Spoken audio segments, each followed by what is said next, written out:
السلام علیکم۔ ناول پید کردار ایپیسوڈ 46۔ میں ہوں آپ کی رائٹر نور آصف۔ سب سے پہلے جس نے میرا چینل سبسکرائب نہیں کیا ان سے ریکویسٹ ہے کہ میرا چینل ضرور سبسکرائب کر دیں۔ شروع کرتی ہوں آج کی ایپی اس دعا کے ساتھ کہ اللہ پاک آپ سب کی تمام پریشانیاں اور غم دور فرمائے، آمین۔ شامیر کا گاڑی ڈرائیو کرتے ہوئے پورا وجود پسینے سے تر تھا۔ زیان کی ریکارڈنگ اس کے کانوں میں گونجی۔ میرال جیسی اعلیٰ کردار کی لڑکی اس نے آج تک نہیں دیکھی۔ وہ ایسی ہی لڑکی کو اپنی بیوی بنانا چاہتا تھا۔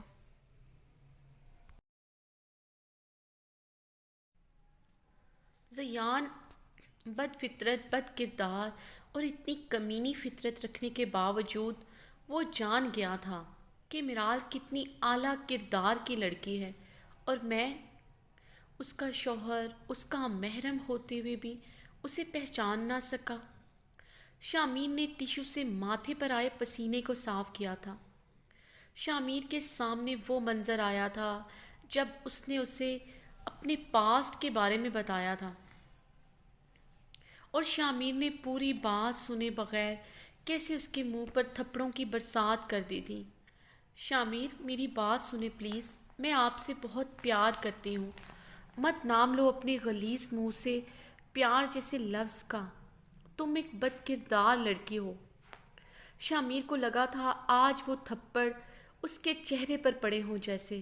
شامیر نے ڈوبتے دل کے ساتھ سٹیئرنگ پر اپنی گرفت مضبوط کی تھی۔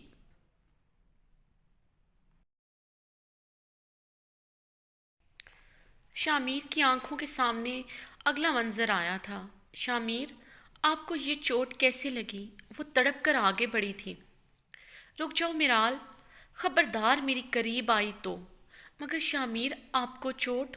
وہ بلکتے ہوئے رو پڑی تھی۔ نکل جاؤ اس کمرے سے، تم جیسی بد کردار لڑکی کو میں اپنے کمرے میں نہیں برداشت کر سکتا۔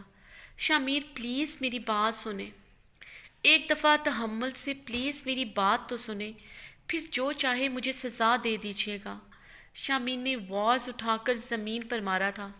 سنا نہیں تم نے؟ دفع ہو جاؤ یہاں سے۔ اور وہ روتے ہوئے سسکتے ہوئے وہاں سے چلی گئی تھی۔ شامیر نے ضبط سے اپنی آنکھیں بند کی تھیں، اور پھر وہ ڈریسنگ روم میں کارپٹ پر سونے لگی تھی۔ ساری رات اس کا سسکنا شامیر کو یاد آیا تھا۔ شامیر نے اپنا نچلا لب دانتوں سے بری طرح کچلا تھا۔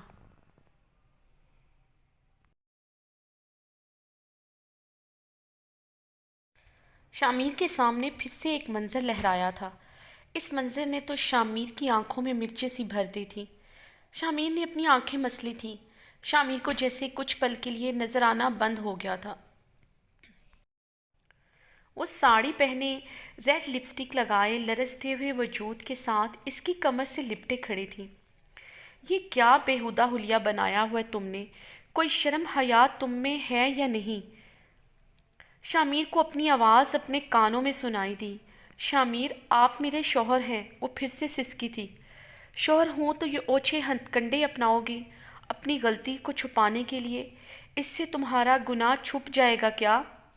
آئندہ اس حلیے میں نظر آئی تو وہ حشر بگاڑوں گا کہ یاد رکھو گی۔ دفع ہو جاؤ یہاں سے۔ شامیر دھاڑا تھا۔ شامیر نے اپنے کانوں پر دونوں ہاتھ رکھے تھے۔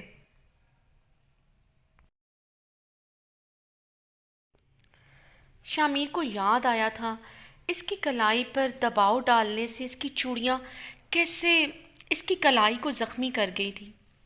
شامیر کو اپنے گالوں پر کچھ محسوس ہوا تھا۔ شامیر نے ہاتھ لگایا تو وہ آنسو تھے۔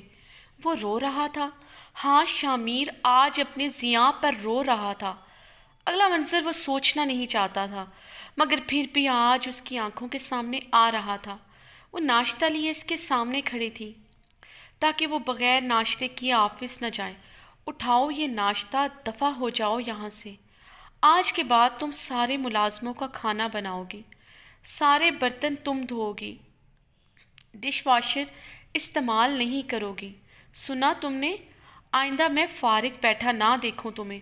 اپنی اوقات بھول گئی ہو تم۔ شامیر نے اسے دھکا دیا تھا۔ وہ فرش پر جا گری تھی۔ شامیر نے جاتے جاتے ایک نظر دیکھا تھا زمین پر گرنے سے کانچ اس کی ہتھیلی کو زخمی کر گیا تھا۔ شامیر اس کا درد محسوس کیے بنا وہاں سے چلا گیا تھا۔ شامیر نے اپنی ہتھیلی زور سے سٹیئرنگ پر ماری تھی۔ وہ پاگلوں کی طرح اپنی ہتھیلی لگاتار سٹیئرنگ پر مارنے لگا۔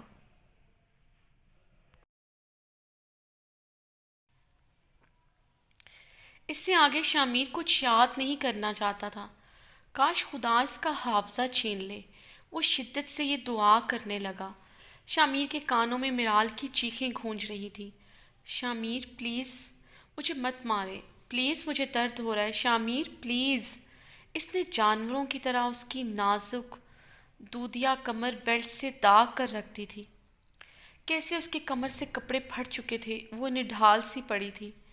کیسے وہ اس کو گھسیٹتا ہوا باہر گیٹ تک لایا اور اسے گھر سے باہر پھینک دیا۔ شامیر نے گاڑی کی سپیڈ بڑھائی تھی۔ سامنے سے آتی گاڑی سے شامیر کا ٹکراؤ ہوتے ہوتے بچا تھا۔ شامیر میں گھر آنا چاہتی ہوں، پلیز مجھے گھر آنے کی اجازت دے۔ وہ روتے ہوئے فون پر التجا کر رہی تھی۔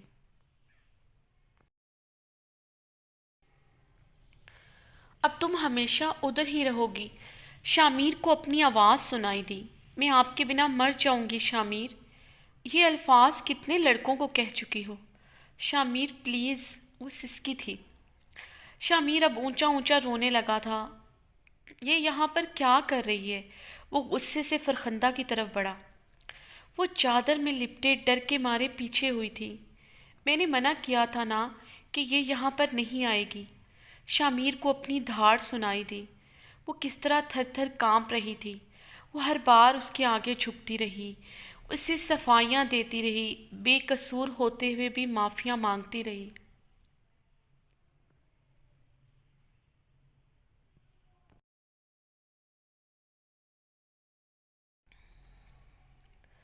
کس طرح دعوت والے دن صرف اسے اپنی طرف متوجہ کرنے کے لیے، تاکہ وہ شمائل کو نہ دیکھے، صرف اس کے لیے تیار ہوئی۔ اور اس نے کیا کیا؟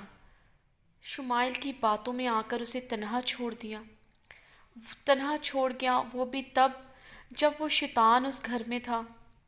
کتنی دیر تک وہ دروازہ کھٹکھٹاتی رہی۔ شامیر میری بات سنیے، میں نے کبھی اپنی تصویر نہیں لگائی، مگر وہ سنی انسنی کرتا رہا۔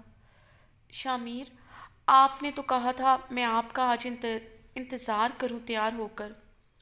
یہ لفظ بولتے ہوئے اس کے ہونٹ کپ کپا رہے تھے۔ اس کی زبان اس کے الفاظ کا ساتھ نہیں دے رہی تھی۔ وہ سرخ چہرے کے ساتھ یہ بولتی پھر سے خود کو بے مول کر گئی تھی۔ شامیر نے بے چینی سے پہلو بدلا تھا۔ شامیر کا کنٹرول اب گاڑی پر ختم ہوتا جا رہا تھا۔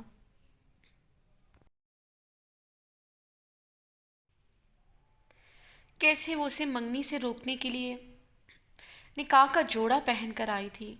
شاید وہ اسے اس روپ میں دیکھ کر منگنی نہ کرے۔ کتنی بے یقینی تھی اس کی آنکھوں میں جب اس نے شمائل کو انگوٹھی پہنائی تھی۔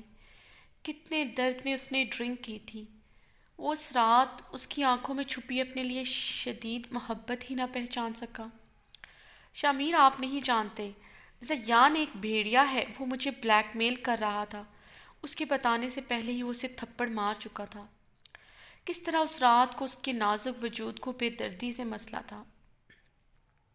اس کے گلاب سے پنکھڑیوں ہونٹوں کو میں نے اپنی وحشت کا نشانہ بنایا۔ کون سی ایسی جگہ تھی جہاں میں نے اپنی وحشت نہ دکھائی ہو؟ شامیر کو اس کی آنکھوں میں خود کے لیے نفرت یاد آئی تھی۔ شامیر پاگل ہوا تھا وہ نفرت یاد کر کے۔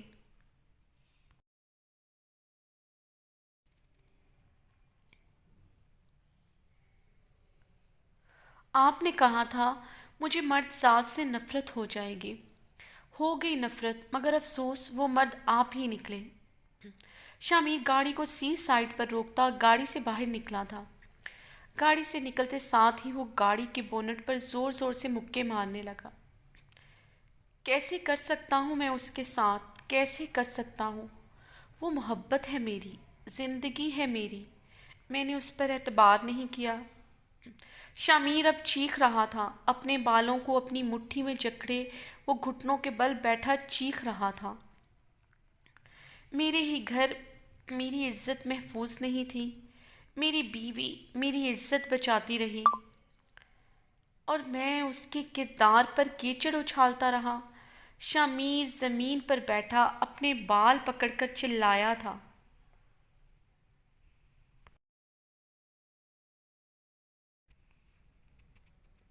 اگر وہ واقعی میں زیان کا کھلونا بن جاتی تو اس کا قصوروار کون ہوتا؟ وہ تو اس کا کردار مضبوط نکلا۔ اتنا سب کچھ سہنے کے بعد بھی وہ اکیلی تنہا ڈٹی رہی۔ لعنت ہے میرے مرد ہونے پر، میں اسے تحفظ نہ دے سکا، اس پر اعتبار نہ کر سکا۔ شامیر چلایا تھا۔ اف، کیسے سامنا کروں گا ان دو آنکھوں کا جن میں اب میرے لیے نفرت کا ایک جہان بستا ہے۔ میں نے ان آنکھوں میں اپنی محبت کو اپنے ہاتھوں سے مار دیا۔ مجھ جیسے مرد کو زندہ رہنے کا کوئی حق نہیں۔ جو عورت پر اعتبار نہ کر سکے اس کا مان نہ رکھ سکے۔ کاش میں ایک دفعہ اس کی بات سن لیتا، کاش میں ایک دفعہ اس پر اعتبار کر لیتا۔ شامیر روتے ہوئے چیخ رہا تھا۔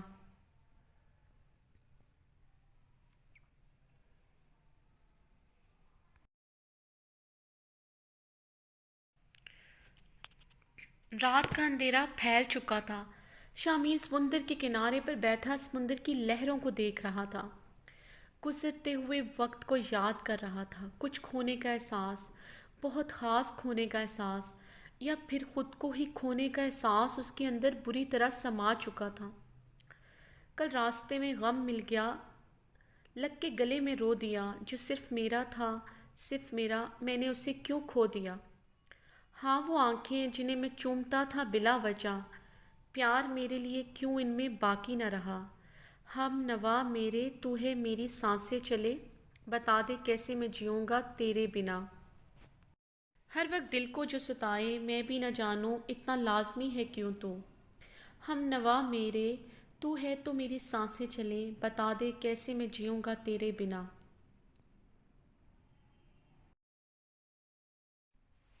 شامیر نے اپنی سرخ آنکھوں کو رگڑا تھا۔ اسی اثنا میں اس کا موبائل بجا جو کافی دیر سے بج رہا تھا۔ شامیر موبائل نکالتا آف کرنے ہی لگا تھا کہ نمبر دیکھ کر چونکا۔ یہ طلحہ کی کال تھی۔ طلحہ؟ شامیر نے حیران ہوتے دھڑکتے دل کے ساتھ کال اٹینڈ کی تھی۔